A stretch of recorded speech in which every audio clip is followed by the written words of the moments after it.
한 주간의 일상을 시작하는 3월 7일 월요일 새벽입니다. 오늘은 사도행전 20장 말씀을 가지고 교회를 향한 마음과 섬김의 자세, 교회를 향한 마음과 섬김의 자세라는 제목으로 하나님의 말씀을 함께 상고합니다. 에베소에서 일어났던 소요는 바울이 에베소를 떠나기 전의 일로 짐작되는데요. 이 소요가 그치고 바울은 3년의 사역을 했던 이 에베소를 떠나 원래 목표했던 대로 마게도냐로 떠나게 됩니다. 가면서 그는 세워진 교회들을 돌아보고 격려했고요.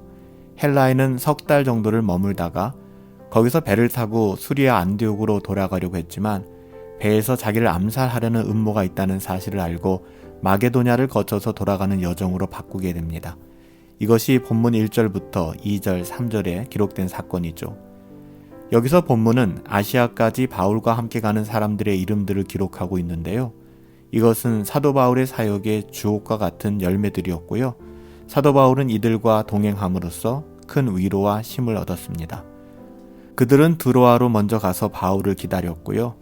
바울 일행은 빌립보에서 드로아에 이르러 7일 동안 머물게 됩니다. 머무는 이 일주일 7일 동안 안식 후 첫날 예배를 위해서 모였는데요. 바울이 밤중까지 계속 말씀을 전하자 다락 난간에서 말씀을 듣던 유두고라는 청년이 졸다가 떨어지는 사건이 일어납니다. 어떻게 보면 굉장히 사람들 입에 오르내릴 수 있는 그런 사건이 벌어진 것이죠. 말씀을 듣다가 예배 중에 다락 난간에서 떨어져 한 청년이 죽었으니까요. 우리는 이런 일이 왜 일어나는가 질문하고 싶겠지만 하나님께서는 즉시 이 청년을 다시 살리심으로써 여기 모였던 사람들을 크게 위로해 주셨습니다. 이 사건은 믿음으로 살아가야 하는 모든 사람들에게 생명을 주관하시는 하나님께 대한 믿음을 더욱 든든히 세워주는 그런 이정표와 같은 사건이 되었죠. 고난만이 아니라 부지 중에 일어나는 모든 사고까지도 사고들, 하나님의 백성들에겐 유익하다라는 것을 보여주는 것이죠. 우연하게 보이는 일들까지도 모두 다 하나님의 절대 주권 안에서 일어나는 일이기 때문에 우리는 그 모든 것을 통해서 선하신 하나님을 바라볼 수 있는 믿음이 필요한 거예요. 바울은 몇 지역을 거쳐 밀레도에 이르게 되는데요. 거기서 지난 3년 동안 고생을 하면서 목회했던 에베소 교회의 장로들을 청하여 마지막 작별의 시간을 갖습니다. 사도 바울의 삶과 사역은 이미 장로들 모두가 보아왔던 바이고 사도 바울의 삶과 사역의 진실함을 있는 그대로 다 그 장로들은 목도했습니다. 사도 바울은 3년 동안 모든 겸손과 눈물로 유대인의 모든 거짓 음모로 당한 시험을 견디면서 주님을 섬겼고요. 유익하다면 무엇이든지 강단에서뿐만 아니라 각 집에서와 개인적으로 어떤 환경 속에서도 주저없이 은혜의 복음을 증거하는 일에 게을르지 않았습니다. 사도 바울은 회개와 믿음을 전하고 가르쳤고요. 21절 말씀이죠. 23절에 가보면 바울은 예루살렘에 가면 자신이 결박되고 체포되고 구금될 것이다. 죽을 수 있다라는 것을 너무나 잘 알고 있었지만 사도 바울은 예루살렘으로 떠나기로 마음을 결정하게 되죠. 사도 바울은 거듭난 이후에 단 한 번도 그런 마음을 갖지 않은 적이 없었던 것 같아요. 은혜의 복음에 빚진 자라는 사실. 그래서 예루살렘으로 가면 그가 체포되고 구금되고 결박되고 그리고 죽을 수 있다는 사실을 알았지만 영적인 부담감을 가지고 있었어요. 이것이 주님으로부터 받았던 사명이죠. 사도 바울이 받았던 이 사명은 다른 것이 아니라 하나님의 은혜의 복음을 증거하는 일을 마치는 것, 그 임무를 잘 감당하는 거였어요. 사도 바울은 이것을 육상 선수가 코스를 완주하는 것에 비교하여 말하고 있죠. 사도 바울은 은혜의 복음을 전하는 그 사명을 자신의 육신의 생명보다 훨씬 더 귀하게 여겼습니다. 여러분 바울의 증언을 주목해 보세요. 26절에 가보면 그러므로 오늘 여러분들에게 증언하거니와 모든 사람의 피에 대하여 내가 깨끗하니. 그가 이렇게 말할 수 있었던 것은 꺼리지 않고 하나님의 뜻을 다 그들에게 전했기 때문이다라고 27절에 기록하고 있어요. 그래서 사도 바울이 모든 여러분들에게 증언하거니와 모든 사람의 피에 대하여 내가 깨끗하다라고 26절에 그렇게 증언할 수 있는 거예요. 어떻게 보면 이것이 복음 사역자, 오늘날 모든 목회자를 포함해서 복음을 증언해야 되는 하나님의 자녀된 삶을 살아가야 되는 신자들의 마땅한 태도이기도 합니다. 그것은 꺼리지 않고 하나님의 뜻을 전하는 것, 이것이 하나님의 자녀들의 삶의 가장 중요한 모습이거든요. 이제 사도 바울은 장로들에게 그들의 직분을 상기시켜 줍니다. 장로는 양떼를 살피고 돌보는 감독자의 직분 아니겠어요? 주님은 그들에게 주님께서 당신의 피로 사신 교회를 맡기셨어요. 정말 대단한 일이죠. 교회를 맡기셨다는 것. 그리고선 엄하게 경고하셨습니다.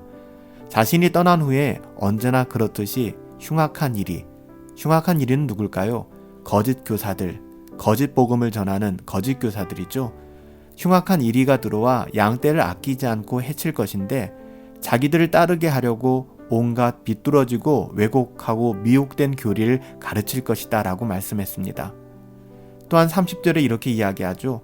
여러분 중에도 제자들을 끌어 자기를 따르게 하려고 어그러진 말을 하는 사람들이 일어날 줄 내가 안다. 정말 이렇게 무서운 경고가 있을까요? 너희들 가운데에도 이렇게 복음을 왜곡하고 잘못된 교리를 전하는 사람들이 일어나게 될 것이다 라고 말씀하시는 것이죠. 그러므로 장로들은 사도 바울이 3년 동안 밤낮 쉬지 않고 눈물로 각 사람을 훈계하던 것을 기억해야 한다. 31절에 사도 바울이 그렇게 권면하고 있어요. 사도 바울이 전한 복음의 진리를 붙드는 것이 자신을 지키고 교회를 섬기는 방법이라는 것이죠. 여러분, 우리는 늘 복음 안에 거해야 됩니다. 은혜의 복음, 솔라 스크립투라, 오직 성경이 우리에게 말씀하시는 대로 우리는 순종하며 살아가야 돼요. 그래서 바울은 그 어떤 것보다도 주와 은혜의 말씀께 교회를 부탁한다.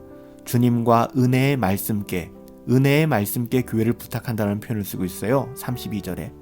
왜냐하면 그 말씀이 교회를 능히 든든히 세우사 거룩하게 하심을 입은 모든 사람들 가운데 기업이 있도록 할 것을 알고 있기 때문이에요. 기업이 있도록 알게 한다는 것은 구원을 완성하게 될 것이라는 것을 알고 있었던 것이죠. 무엇이요? 은혜의 말씀이, 은혜의 복음이. 사도 바울은 마지막으로 에베소 장로들에게 자신을 변명하는 33절부터 35절의 말씀이죠. 고린도 교회가 바울에게 가졌던 태도를 우리가 생각한다면 왜 사도 바울이 이런 이야기를 해야만 했는지 짐작할 수 있어요. 사실 마지막 사사이자 선지자였던 사무엘의 고별 메시지도 이런 문제를 다루고 있다는 사실을 우린 주목할 필요가 있거든요. 바울은 돈을 위하여 일하지 않았고 심지어 자기의 필요를 채우기 위하여 친히 자신의 일까지 했다라고 이야기를 하고 있습니다. 때로는 자비량으로 목회하고 일하기도 했다라고 이야기하는 것이죠. 그는 주님께서 주는 것이 받는 것보다 복되도다 하신 그 말씀을 기억하라, 이렇게 마지막으로 에베소 장로들에게 권면하고 있습니다. 주는 것이 받는 것보다 복이 있다.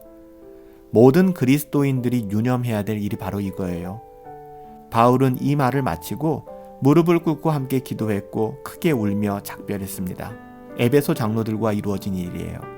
바울은 다시 이들을 보지 못할 것을 너무나 잘 알고 있었기 때문에 이제는 예루살렘으로 가면 거기서 체포되고 순교할 것을 알고 있었기 때문에 사도 바울에게 모든 교회가 특별했겠지만 사도 바울이 가장 많은 시간을 쏟았고 또 가장 심한 고생을 하면서 세운 교회 중에 하나가 에베소 교회였어요. 그가 에베소의 장로들과 헤어지면서 한 말은 교회의 목회가 무엇인가, 우리가 교회를 어떻게 섬겨야 될 것인가의 정수를 보여줍니다. 우리 모두는 하나님의 부르신 그 부르심의 소명을 따라 하나님의 뜻을 다 전함으로써 모든 사람들이 피에 대하여 깨끗하다라고 말할 수 있는 그런 정결한 사역을 완성해야 됩니다. 후회 없는 삶을 살아가야 해요.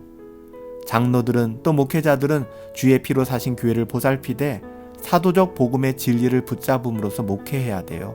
자신의 어떠함이나 사람들의 마음을 사기 위하여 설교하거나 가르침을 왜곡해서는 안 된다는 것이죠. 교회는 진리로 세워지고 진리로 거룩해지는 것입니다. 사탄은 거짓 교사들의 왜곡된 가르침으로 교회를 흔들고 무너뜨리려 하잖아요. 하나님의 자녀들은 날카롭게 참 진리와 왜곡된 거짓 진리를 분별할 수 있어야 됩니다. 그로 말미암아 교회를 향한 마음과 섬김의 자세를 정말 사도 바울이 에베소 장로에게 권면한 것처럼 그렇게 우리가 마음을 든든히 하여 주님의 몸된 교회, 이 땅 가운데 세워주신 그리스도의 몸을 온전하게 세워갈 수 있게 되기를 예수님의 이름으로 축복합니다. 살아계신 아버지 하나님, 바울이 이 평생 어떻게 교회를 섬겼는지, 주의 몸된 교회를 하나님께서 어떻게 우리들에게 맡기셨는지 사도 바울의 삶과 고백을 통하여 이렇게 잘 보여주시니 감사합니다. 교회를 향한 마음과 섬김의 자세가 무엇인지 알게 되었사오니 하나님 그렇게 섬기게 하시고 그렇게 나누며 살아갈 수 있도록 하나님 은혜 베풀어 주시옵소서.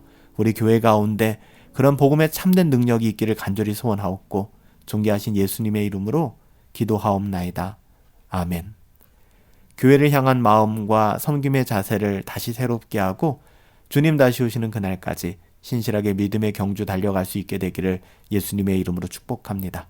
오늘 하루도 성령 충만하시고 우리 주 안에서 승리합시다.